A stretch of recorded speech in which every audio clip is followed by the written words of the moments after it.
Sabemos que a doença de Chagas foi descoberta por um brasileiro, Carlos Chagas, e um dos grandes méritos do Carlos Chagas foi ele ter descoberto todos os passos da transmissão da doença de Chagas, de como começou pelo mosquito, a ingesta, o tripanosoma, como se fez a transmissão. Então, o Carlos Chagas ele tem muito mérito por toda essa descoberta da doença de Chagas. Sabemos que é uma doença muito importante, porque é uma infecção endêmica no Ocidente, principalmente nos países do sul dos Estados Unidos até a Argentina. A previsão em 1991 era que 16 a 18 milhões de pessoas estavam infectadas pela doença de Chagas. A soma crônica ela é muito comum acá no Brasil, principalmente na região central. Podemos saber que o megaesôfago comete mais ou menos 7 a 10% das pessoas, e o megacólon 3 a 7% das pessoas.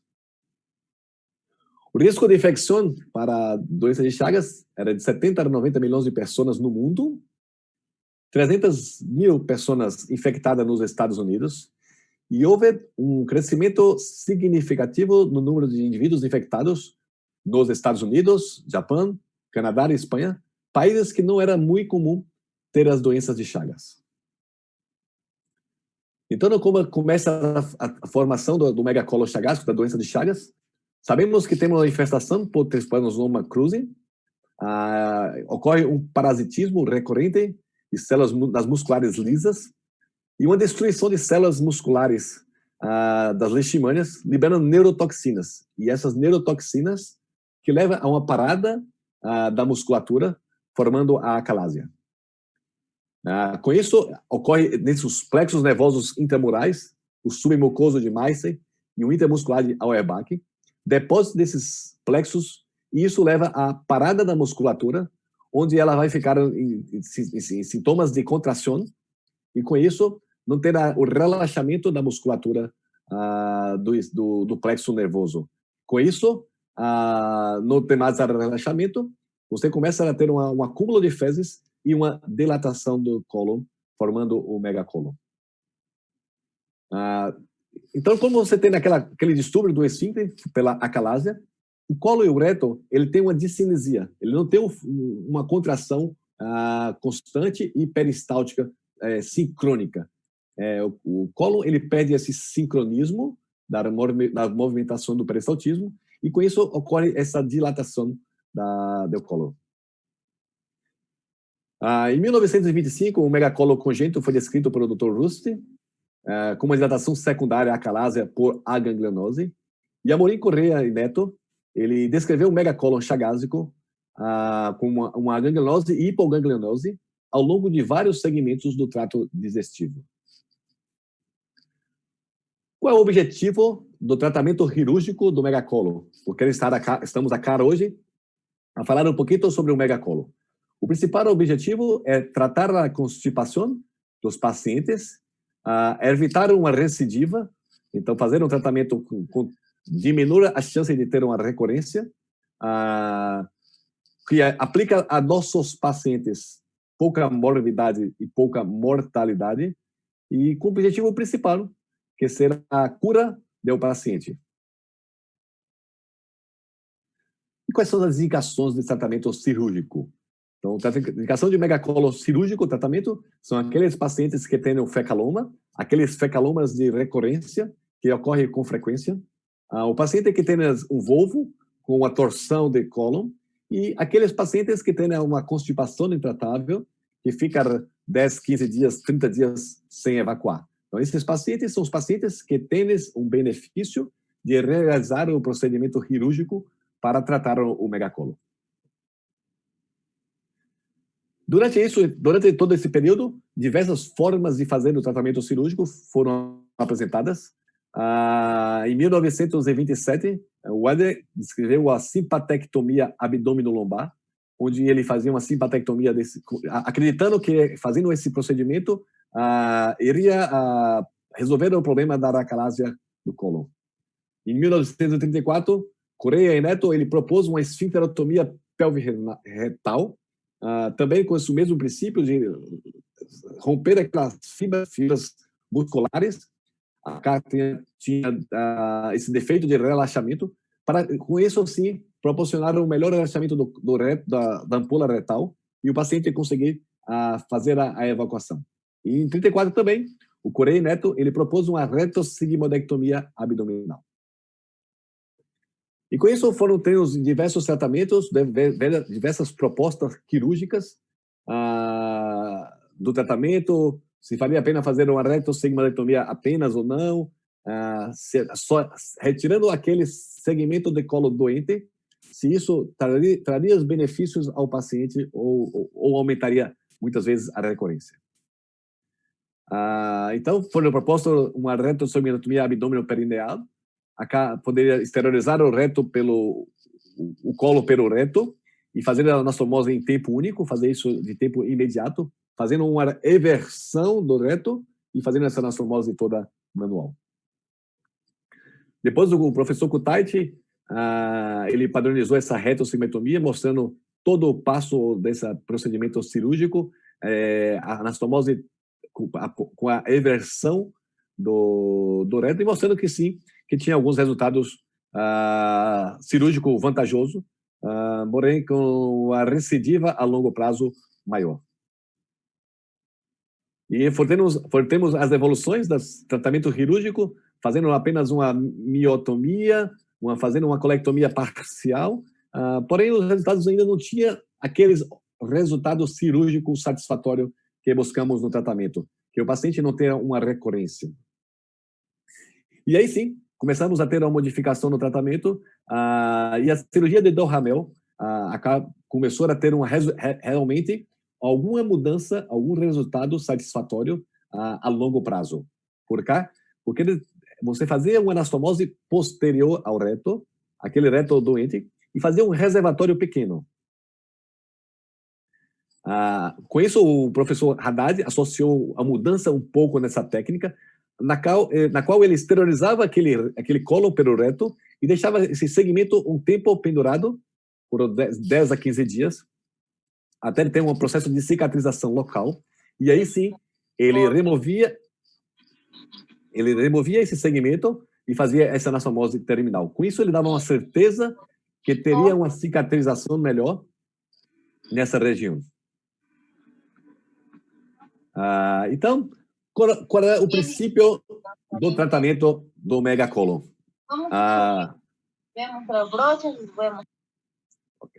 Então, como é o princípio? Sabemos que ocorre uma acalásia de colo, então acá esse esfíncter vai estar hipertônico. Com a hipertonia, ele não consegue ter um relaxamento.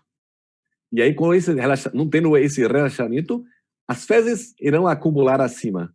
Quando as fezes começam a acumular, ocorre uma dilatação do cólon, formando aí sim o megacólon. É assim que começa todo o processo de formação do megacólon. E aí, quando se propõe a cirurgia do Duhamel, a gente fazia essa anastomose posterior.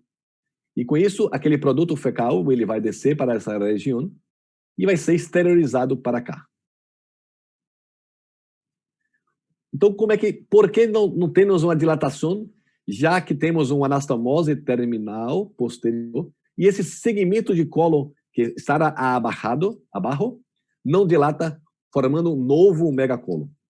Então, para entender um pouco o princípio da cirurgia do Duhamel, então, quando você faz esse segmento do reto, você secciona a nível do promontório, as fezes vão chegar nessa região.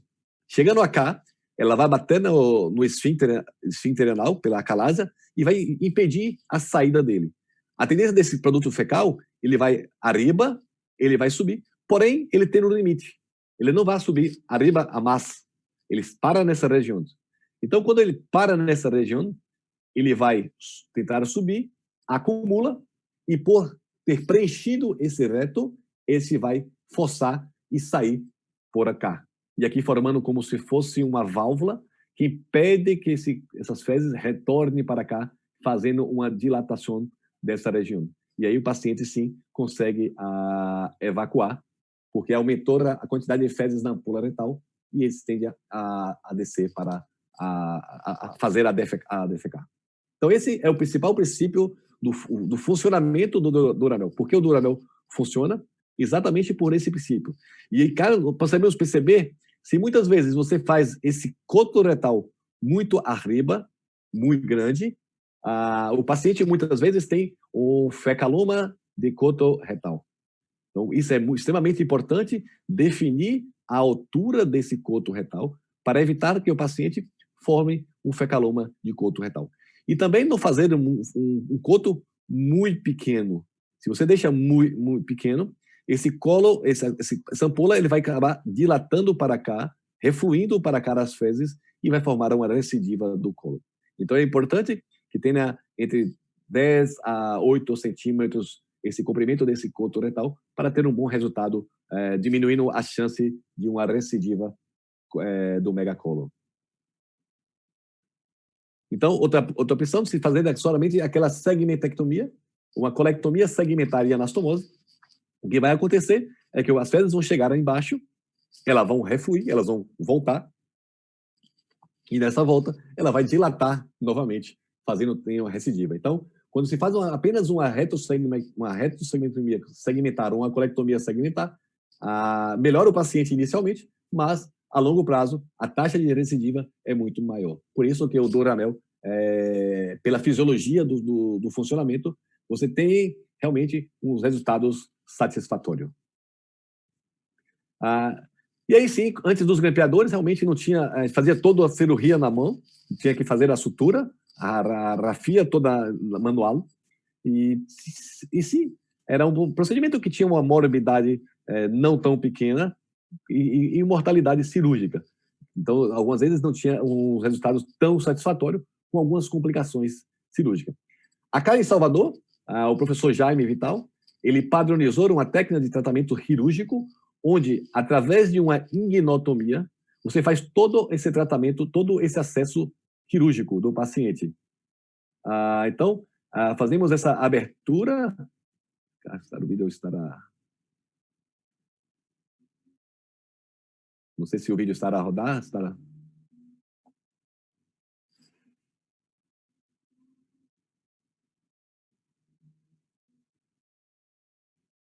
Acho que parou o vídeo, não estou conseguindo rodar o vídeo. Mas o princípio, na verdade, era com acesso todo pela ignotomia, a gente consegue acessar a cavidade abdominal, extrair esse colo e fazer toda a cirurgia sem fazer uma grande incisão.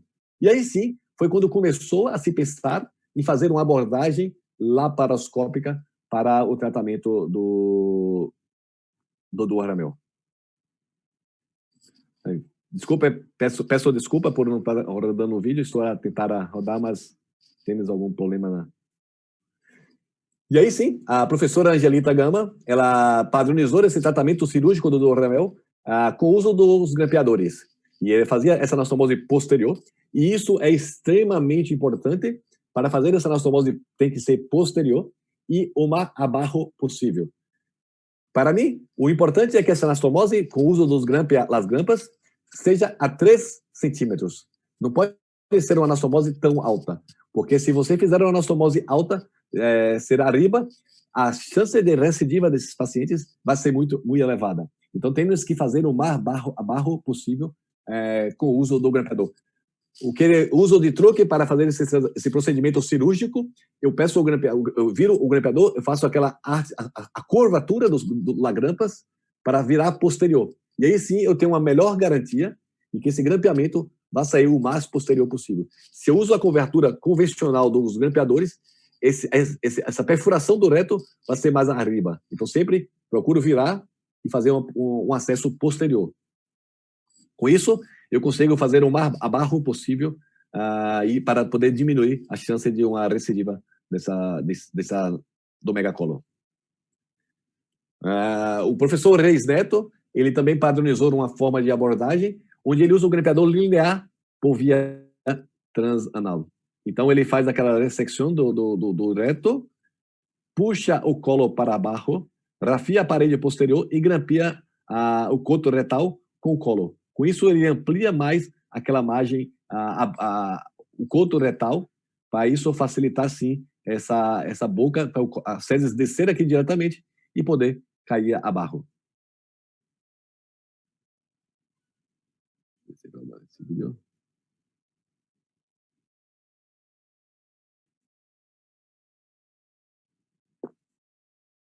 Não sei se os vídeos estão rodando para vocês. Para mim, não. Acho que travou aqui. Está o vídeo ou não?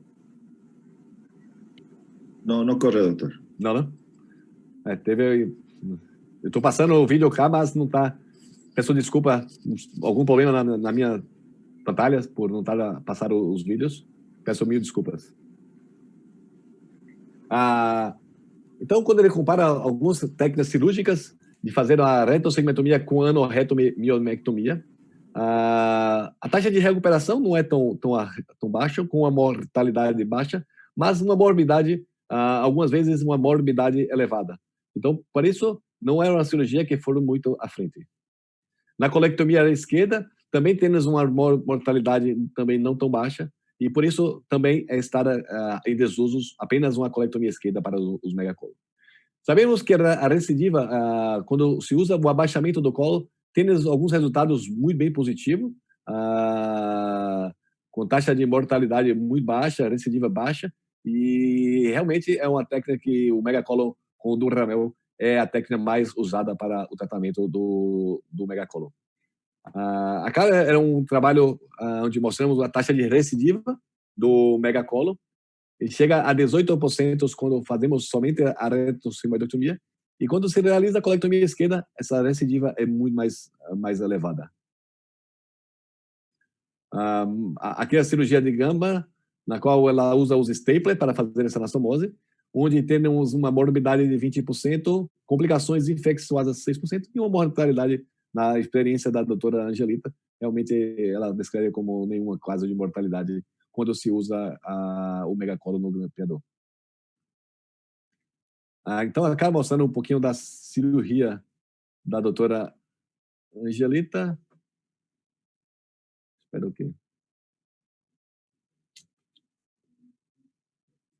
não estará a passar o vídeo. Vou tentar, ao final, consigo passar algum vídeo para vocês. Porque essa aula de videocirurgia, acho que é muito importante ter as apresentações em vídeo, sim, para demonstrar. Vou tentar compartilhar de outra forma para vocês o vídeo, se for possível.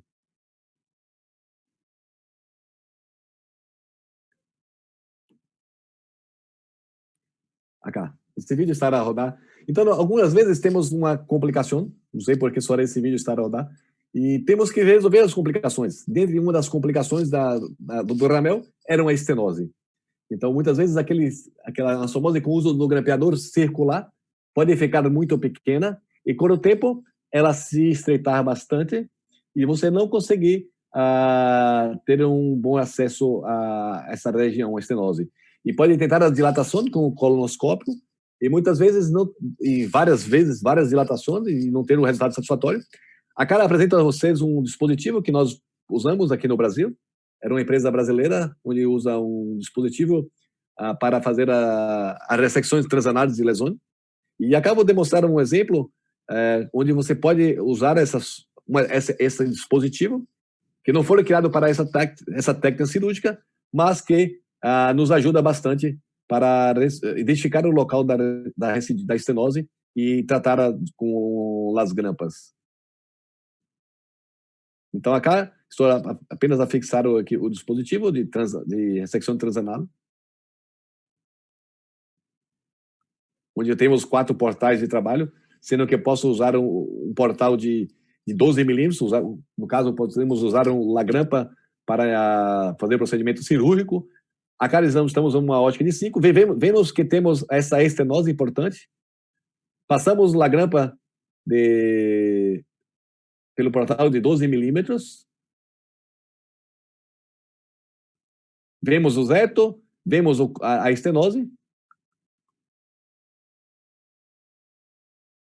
Então, sobre a visão direta, conseguimos visualizar com bastante segurança. E após pegar esse segmento, disparamos a grampa E com isso, a estenose estará resolvida, que não temos conseguido muito bem quando se usamos a colonoscopia para dilatação. Então, você vê que a estenose foi resolvida apenas com a grampa e sob uma visão direta. Então, é um dispositivo que o cirurgião coloretal é bueno ter em mãos para usar, não só para ressecções transanais, mas quando necessário.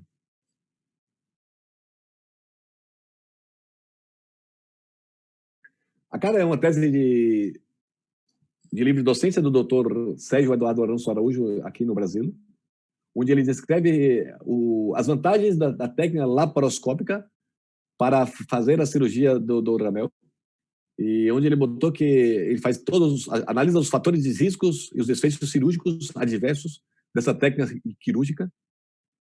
É um estudo retrospectivo do banco de dados da Escola Universidade de São Paulo, onde ele pegou todos os casos de novembro de 1995 a setembro de 2011 que foram submetidos à retossigmoidoscopia videolaparoscópica com anastomosis coloretal na face posterior do reto extraperitoneal, que é o do Ramel grampeado laparoscópico.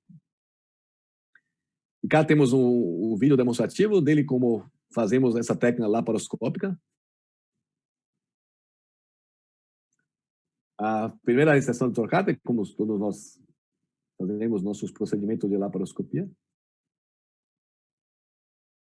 Uma inspeção da cavidade. A cara, muitas vezes, seccionando o ligamento falciforme, por ter um megacolon, muitas vezes não tem muito espaço para trabalhar. E quando você tem essa secção do ligamento falciforme, eu consigo pegar o meu colo transverso e botar a riba sobre o fígado. Com isso, eu tenho uma cavidade maior para trabalho, facilitando o meu procedimento cirúrgico. Então, todo o colo para riba. Modificamos a posição do paciente para um Trendelenburg.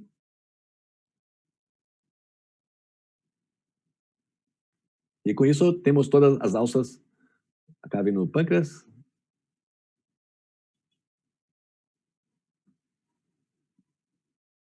Mostrando todo o passo a passo para... E aí sim, avançamos na nossa dissecção.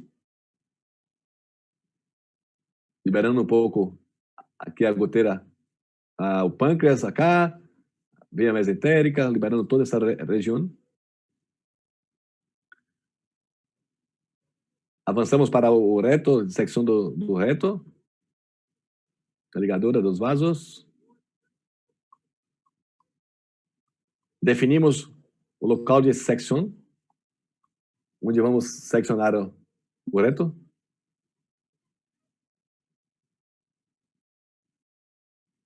Não creio que 10 centímetros de cotoretal estará muito bem para fazer a secção.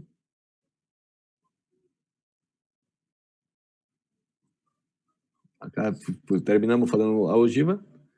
E a anastomose sempre posterior, sempre a anastomose bem posterior, o mais posterior possível, para estar aqui o reto anterior e toda posterior lá abaixo, para fazer essa anastomose. E como mostrar acá, eu viro a grampa, o grampeador, para entrar o mais baixo possível. Ao invés de usar da forma como usamos com aquela curvatura para cima, mudamos a curvatura para baixo. Então temos essa tática cirúrgica de inverter a posição das grampas e com isso sim conseguimos uma anastomose má abaixo.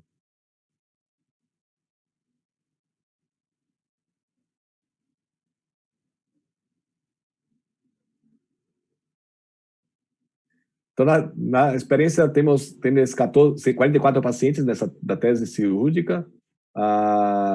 Paciente com geralmente tem uma ou mais comorbidades. O tempo operatório, mais ou menos, de 265 minutos, onde 4 cirurgiões fizeram os procedimentos cirúrgicos.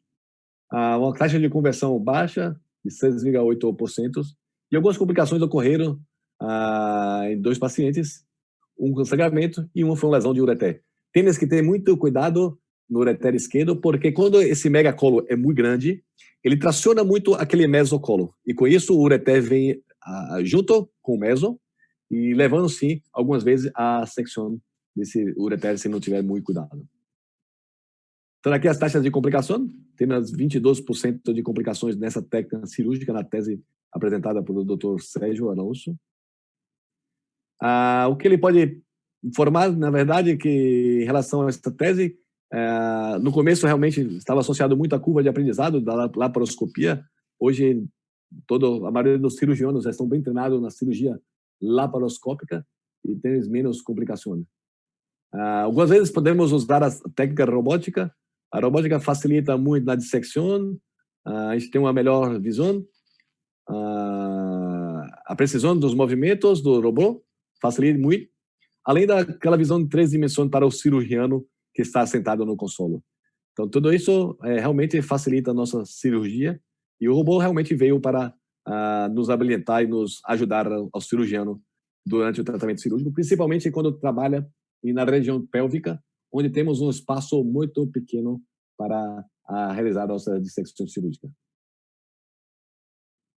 De mensagem que eu quero deixar para todos, que o tratamento cirúrgico laparoscópico e robótico é a melhor forma de realizar o procedimento cirúrgico de Duhamel, e a técnica de Duhamel modificada realmente é a técnica que apresenta os melhores resultados cirúrgicos.